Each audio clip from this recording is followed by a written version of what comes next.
Hey everybody, my name is Gerard Matthews and welcome to the first session of the crash course. This is a 10-part course where we're going to teach you how to start making more and better video content, even if all you have is a cell phone. Before we get started, I'll tell you just a little bit about myself. I'm the owner and founder of 1990 Films, a documentary and video production company based in Little Rock, Arkansas. My love of video production and filmmaking goes way back. A big part of my background is in television news. I got an internship at a television news station when I was in high school and worked at network affiliates in Dallas and Austin during the summers while I was in college. My limited experience in TV news taught me a couple of very important things. Number one, TV news is a very shallow business that doesn't really reward receding hairlines. And number two, you can go out and make something in a day. Reporters usually decide what they want to do their stories on at about 10 in the morning, and by 5 p.m., they have to have something ready for broadcast. So you're going from nothing to something in a day, and I can't overstate how valuable of a lesson that was for me. We're going to use some of those same principles to get you creating your own stuff, and quickly.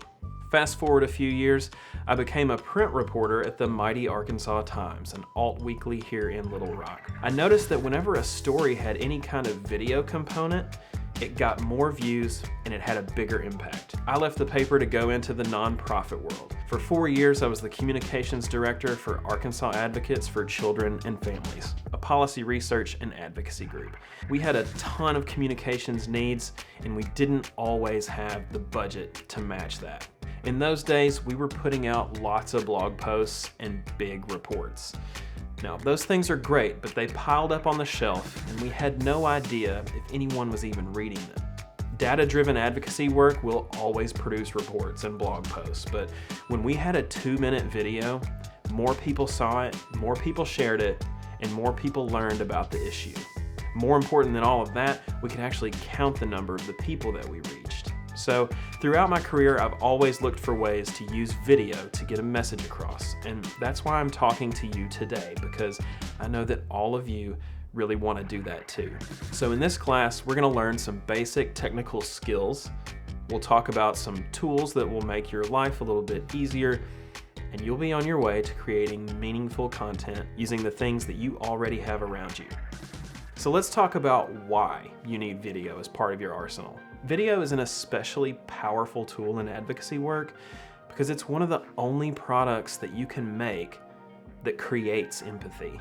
When you can look at someone and see their facial expressions or see how much something means to them, it communicates something that words on a page just can't. But as you and I know, there are a couple of problems with using video. Number one, it's pretty expensive to get produced if you can't do it yourself. And two, if you can do it yourself, it's really hard to find the time. Now, those are really legitimate concerns, but let's back up a minute and talk about the bigger picture, some philosophy.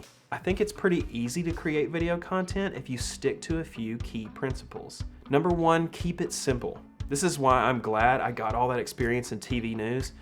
If you're doing things quickly and on a budget, you're not going to be able to script much of anything or direct people or get the perfect lighting all the time. So you just have to go with what you've got.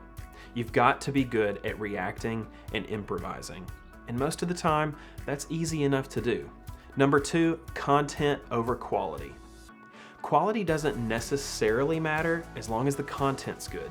Here's an example of what I mean. Don't Look Back is one of my favorite documentaries of all time. And for the most part, it looks pretty bad by modern standards. It's shaky, it's grainy, and it's dark. The filmmakers wanted to keep everything really simple, so that meant no lights, no crew, no frills. The thing is, it doesn't really matter how it looks because what they captured was so great. And P.S. The pandemic has made everyone more forgiving about what things look like because they're so used to seeing people on their computer screens and on their TVs via Zoom. Number three, no scripts. Real is better than scripted always. If you can get a knowledgeable and excited person talking about something they're really into, it'll be way better than anything you could ever write and have them rehearse and deliver. Now, a lot of times people want to resist this because everybody wants to be perfect, but non-scripted, interview-based content rings true with people. And finally, progress, not perfection. Don't let not having the latest piece of tech or the fact that you don't have everything figured out just yet stop you from getting started. Now, I know a bunch of you are straight A students, so let me just warn you, the stuff that you're going to make at first isn't going to be all that great. You'll look back on it years from now and cringe, but it's better than nothing, and it's better than a 17-page report that just sits on a shelf. So keep it simple, make sure the content is good, keep it real, and don't be a perfectionist. Here's a good illustration of all of this. Mark Duplass is one of my favorite filmmakers. I listened to him give a talk one time about filmmaking, and one of the coolest things he said was stop looking around for the secret weapon and use the sword that's in your hand. And that's going to become kind of a motto for this course, but I'll let him explain it. He can do it a little bit better than I can. My brother and I lived in Austin for a long time. We worked as editors, trying to get our day jobs and our money go. And we saved up enough money by doing this corporate documentary to make our first feature film. The film was called Vince Del Rio. It starred me as a runner from the South Texas border trying to get a spot at the Olympic trials. You can see why this didn't work out so well already. We spent $65,000 on this movie, and it was a steaming pile of dog diarrhea. And we almost gave up making movies. And we were sitting on Jay's couch in South Austin, and I remember looking at him, and he was depressed, and I was just slightly less depressed enough to say, we should get up, we should make a movie like we did when we were kids. But all we had was our parents' video camera, which we knew had a dead pixel in the middle of it. And I said, I'm going to get a tape. You come up with a movie idea, and we're shooting as soon as I come back. And so I was back in 20 minutes, and Jay said, something weird happened to me yesterday. I was trying to get the outgoing greeting of my answer machine going, and I couldn't get it right, and I kind of had a nervous breakdown. I recorded it about 157 times. And I was like, that's great. This feels like us. This is funny, but kind of tragic, just like us. And so I said, okay, put the camera on. I'm going out the door and just film me. And he's like, well, we don't have lighting kit. The microphone is the one on the camera, where you can't hear anything. And I was like, I don't care. We're doing this. So we shot one 20-minute improvised take. We edited it down to about 7 minutes. And we watched it with our friends. And we're like, there's something interesting here. It's a shame there's a dead pixel in it, and it looks and sounds like shit. But our friend David Zellner was like, I think you should just submit this around to some festivals just to see. And that $3 movie was our first movie that got into Sundance, and it played at South by Southwest here 12 years ago. And it changed really everything for us, because we realized that it really doesn't matter what your movie looks like. If you have a voice, if you have something interesting to say, they will like you and they will program you. So step one, if you are nowhere like I was, is the $3 short film. Use the sword that's in your hand, or use the smartphone that's in your pocket. It's the future, and we've all been blessed with our own mini computer camera combo that we walk around with in our pockets and purses every single day. You can weaponize that phone, along with some other resources and the human capital that you have in your office, to make some really good content that people will pay attention to. So that's what we're gonna learn in this course. Everything we shoot, we'll shoot on our cell phones. And we're not gonna use some super complicated editing program either. We're gonna use CapCut, a free editing app you can download for Android or iPhone. But if you're gonna start using some of your precious time to make videos, your boss is gonna wanna know it's worth your time and theirs. You need buy-in from them, and the number one reason that you're going to get it is numbers.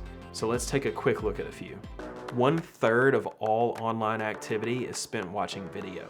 For people who sell things online, including a video on a landing page can increase conversion rates by 80%. Now, let's talk about Facebook. No matter how you feel about the platform itself, it is the most efficient marketing engine ever created by humans. Video posts on Facebook have 135% more organic reach than photos. Native videos on the platform get almost 500% more shares than videos from other sources, like if somebody was to share a YouTube or a Vimeo link. People look at video posts 5 times longer than they look at static photo posts. And here are some basic numbers about video consumption on social media just in general. Social video generates 12 times the shares than text and images combined. Video generates more engagement than any other content type on Instagram. Video in an email leads to 200 to 300% increases in click-through rates. A whopping 80% of users recall a video they viewed in the past 30 days. Viewers retain 95% of a message when they watch it in a video, compared to 10% when reading it in text. Those are pretty good arguments for why you should be making videos, but the best numbers you're gonna have are gonna come from the videos that you make and post yourself. Keep an eye on the videos you post. Viewership from Facebook, Instagram, Twitter. Be loud about it. Tell people even if they don't wanna know. Make it a regular part of your staff meeting. Post them on the door of your office. That will be your argument for creating videos over printing reports. So let's talk about some of the things that we're going to go over in this course. Pre-production. This is everything that happens before you pull out your phone and start filming. This is everything from the initial idea up through planning and scheduling. Production. This is everything that happens once you're on the move and hitting that record button. Post-production. This will be the most technically involved, although it's getting easier and easier. And like I said, we're going to use a really simple app for this. This is everything that happens after you've gathered all your footage and spoken with all of your interview subjects. Mainly, we're talking about editing, but we'll talk about everything from organizing files to polishing off your final product.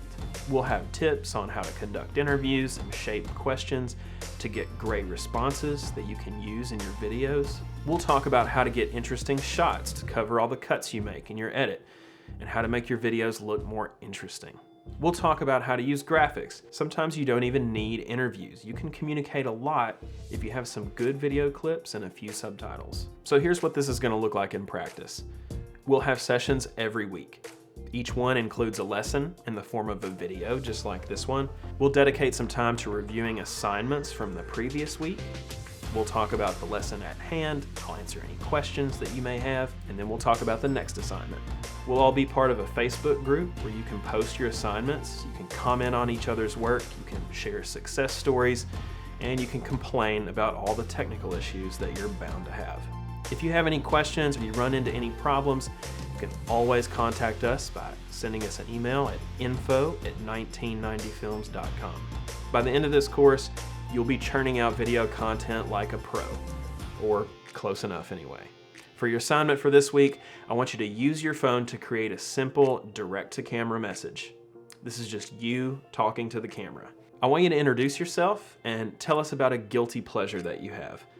And don't be shy. This can be anything from Jersey Shore reruns to fast food cheeseburgers. Just try to pay attention to how you're framed up and how it sounds, but don't worry too much about the technical stuff. This is really just more about getting you started and just creating something that you can post to the group for everybody to see. So shoot those, share them with the group, and we'll see you back here next week.